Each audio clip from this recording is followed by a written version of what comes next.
अल्हम्दुलिल्लाहि रब्बिल आलमीन वस्सलातु वस्सलामु अला सय्यिदिल अंबियाइ वल मुरसलीन अम्मा बाद फ़अऊज़ु बिल्लाहि मिनश शैतानिर रजीम बिस्मिल्लाहिर रहमानिर रहीम अस्सलातु वस्सलामु अलैका या रसूलल्लाह व अला आलिका व अस्हाबिका या हबीबल्लाह। आज हम इंशाअल्लाह अज़्ज़ा वजल वुज़ू किन चीज़ों से टूटता है उसके मुतल्लिक सुनेंगे।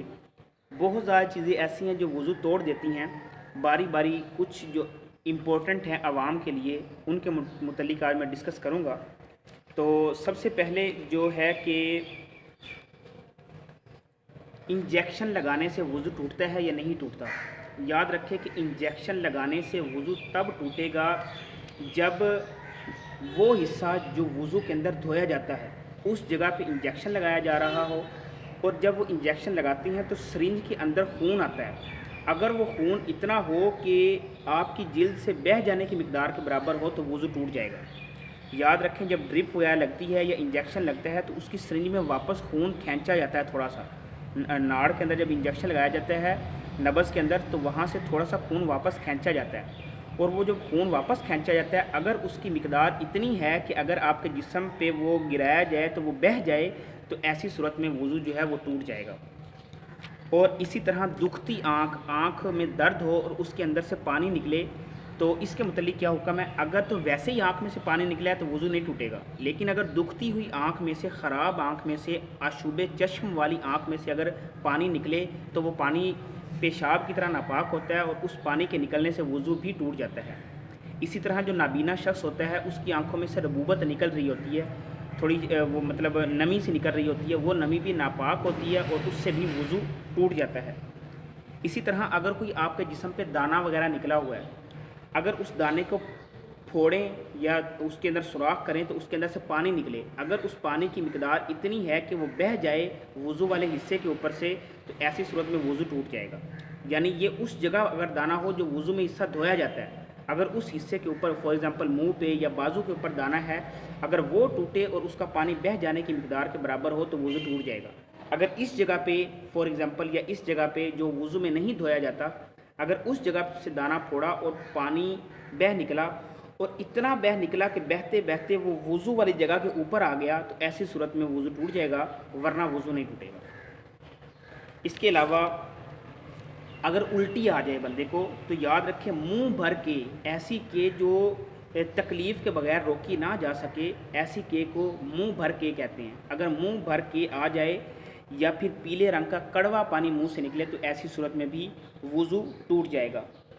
इसके अलावा बाज़ तौर पर आवाम के अंदर ये बात मशहूर है कि बंदा अपना सितर देखे, यानी ये टखनों घुटनों से लेकर नाफ तक का हिस्सा ये सितर कहलाता है, सितर औरत। ये नमाज की शराइत में से है इसको छुपाना। तो बाद दफ़ा आवाम के अंदर ये बात मशहूर है कि जो अपने सितर औरत को देख ले उसका वुज़ू टूट जाता है, तो ये बात बिल्कुल गलत है। अगर कपड़े चेंज करते हैं वुज़ू करके तो ऐसी सूरत में वुज़ू नहीं टूटता, अपने सितर औरत को देखने से वुज़ू नहीं टूटता।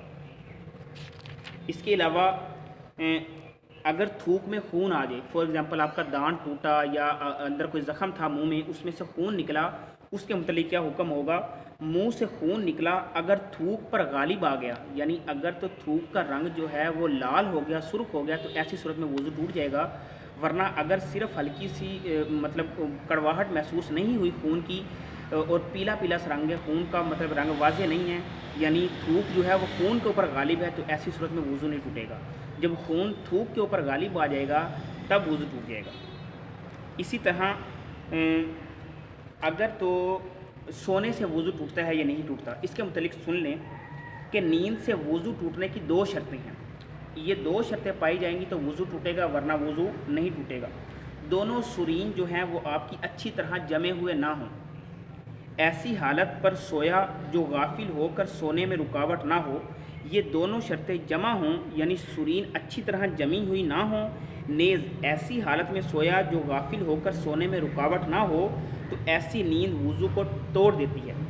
यानी जिस हिस्से से आप बैठते हैं अगर वो हिस्सा ज़मीन पर अच्छी तरह सख्ती के साथ जमा हुआ है और सख्त ज़मीन के ऊपर जमा हुआ है, गद्दे वगैरह के ऊपर जमा हुआ नहीं है, अगर ऐसी सूरत में आप वुज़ू की हालत में सो गए हैं तो आपका वुज़ू नहीं टूटेगा। और आपने टेक भी ना लगाई, यानी आपके आज़ाद ढीले ना हों, आपने टेक ना लगाई हो और आपके सुरीन जो हैं वो अच्छी तरह जमे हुए हों, तो ऐसी सूरत में वज़ू नहीं टूटेगा। अगर सुरीन जमे हुए नहीं हैं और टेक लगाई हुई है और आपके आज़ाद जो हैं वो ढीले हो गए हैं, अपनी नॉर्मल हालत से निकल गए हैं, तो ऐसी सूरत में क्या होगा कि वज़ू टूट जाएगा। इसके मज़ीद एक काम है तो इंशाल्लाह वो आपको बताना इतना ज़रूरी नहीं है, लेकिन कुछ जो अहम है वो आपको मैं बता रहा हूँ। अगर चार जानू यानी चौकड़ी मार कर बैठें ज़मीन या तख्त या चारपाई के ऊपर, तो ऐसी सूरत में अगर टेक नहीं लगी हुई तो आपका वज़ू नहीं टूटेगा। इस तरह बैठना कि दोनों सुरीन ज़मीन पर हों और दोनों पाँव एक दूसरे की तरफ फैलाए हों, तो ऐसी सूरत में भी वज़ू नहीं टूटेगा। कुर्सी, रेल या बस की सीट पर बैठने का भी यही हुक्म है कि इससे भी वज़ू नहीं टूटेगा। इसी तरह नंगी पीठ पर सवार हो, जानवर की किसी नंगी पीठ पर सवार हो मगर जानवर चढ़ाई पर चढ़ रहा हो और रास्ता भी हमवार हो, तो ऐसी सूरत में वज़ू नहीं टूटेगा। तकिए से टेक लगाकर इस तरह बैठा कि सुरीन जमे हुए हों, अगर चाह तकिया हटाने से गिर पड़े ऐसी सूरत में, और खड़ा हो, रकू की हालत में हो, सुन्नत के मुताबिक जिस तरह मर्द सजदा करता है उस तरह सजदा करे कि पेट रानों और बाजू और पहलुओं से जुदा हो, ऐसी सूरत में भी वज़ू नहीं टूटेगा। अच्छा, अब वो सोने के वो अंदाज जिससे वज़ू टूट जाता है, अगर बिल्कुल सीधा लेटा और या पीठ के बल लेटा तो ऐसी सूरत में वज़ू टूट जाता है। इसी तरह दाएं या बाएं करवट लेकर लेटा तब भी वज़ू टूट जाएगा, यानी सो गया। एक कोहनी पर टेक लगाकर सो जाए तब भी वज़ू टूट जाएगा। बैठकर इस तरह सोया कि एक करवट झुक गया जिसकी वजह से इसके दोनों शरीर उठ गए, तो ऐसी सूरत में भी वज़ू टूट जाएगा। नंगी पीठ पर सवार हो और जानवर पस्ती की तरफ उतर रहा हो तब भी वज़ू टूट जाएगा। चौकड़ी मारकर बैठा हो, इस तरह बैठा हो कि सर अपनी रानों या पिंडलियों के अंदर रखा हो तब भी वज़ू टूट जाएगा। जिस तरह औरत सजदा करती है इस तरह सजदे में लेटा बैठा सो गया तब भी वज़ू टूट जाएगा। तो ये वो चंद सूरतें थी जिससे वज़ू टूट जाता है। और अब रह गया पेशाब, पखाना, मुज़ी, मनी, कीड़ा या पत्थरी मर्द औरत के आगे पीछे किसी भी हिस्से से निकला तो वज़ू टूट जाएगा। इसी तरह बेहोश बंदा हो जाए वज़ू की हालत में तो वज़ू टूट जाएगा। बाज़ लोग कहते हैं खंजीर का नाम लेने से वज़ू टूट जाता है, ये गलत है। दौरान वज़ू अगर रीह या हवा वगैरह खारिज हो जाए तो ऐसी सूरत में नए सिरे से वज़ू करेगा। जो हिस्से धो लिए थे अब उसको दोबारा धोना होगा। कुरान पाक के किसी भी आयत या किसी भी ज़ुबान में कुरान पाक का तर्जमा उसको बेवज़ू छूना हराम है। आयत को बेवज़ू छुए देख कर ज़बानी बेवज़ू पढ़ने में कोई हर्ज नहीं। तो ये वो चीज़ें थी जिनका बताना ज़रूरी था। अब रह गया है वो कि यानी वज़ू में अगर शक आ जाए तो याद रखें, अगर वज़ू आपने वज़ू किया था सुबह टाइम और दोपहर टाइम आपको शक हुआ पता नहीं मेरा वज़ू है या नहीं है, तो ऐसी सूरत में आप बावज़ू हैं जब तक कि आपका गालिब गुमान ना हो जाए कि मेरा वज़ू टूट गया था। जब तक सिर्फ शक है तो आप बावज़ू हैं। अब शक की बुनियाद पर दोबारा वज़ू करना ये जायज़ नहीं है, यानी सिर्फ इसलिए दोबारा वज़ू करना कि पता नहीं मेरा वज़ू है या नहीं, इस चीज़ की इजाज़त शरीयत नहीं देती। ये शैतान की पैरवी कहलाएगा। क्यों? क्योंकि जो शक आपके दिल में आया वो शैतान ने डाला है, तो शैतान की पैरवी करना कहा जाएगा। हाँ, अगर इस नीयत से वज़ू की कि वज़ू अलल वज़ू का सवाब पा लूँ तो ऐसी सूरत में आपका वज़ू करना इस पर सवाब मिलेगा। लेकिन सिर्फ शक की बुनियाद पर वज़ू करना कि पता नहीं मेरा वज़ू था या नहीं था, तो ऐसी सूरत में आप वज़ू नहीं करेंगे। गालिब गुमान की तारीफ़ सुन लें कि अगर आपके जहन में 50% से ज़्यादा ये गुमान हो कि मेरा वज़ू है तो आपका वज़ू कहलाया जाएगा। और अगर 50% से ज़्यादा इस चीज़ का चांस है कि आपका वज़ू नहीं था तो आपका वज़ू नहीं कहलाया जाएगा। तो ये वो मुतफ़र्रिक़ात थे जो आपको बताना ज़रूरी थे।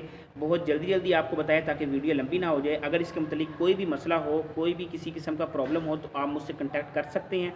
इसके अलावा इस ग्रुप के डिस्क्रिप्शन में इसका लिंक दे दिया गया है। अपने दोस्तों को भी इस ग्रुप में ऐड करवाएं, उन्हें भी इस कोर्स में शामिल करवाएं। अस्सलामु अलैकुम व रहमतुल्लाहि व बरकातुहू।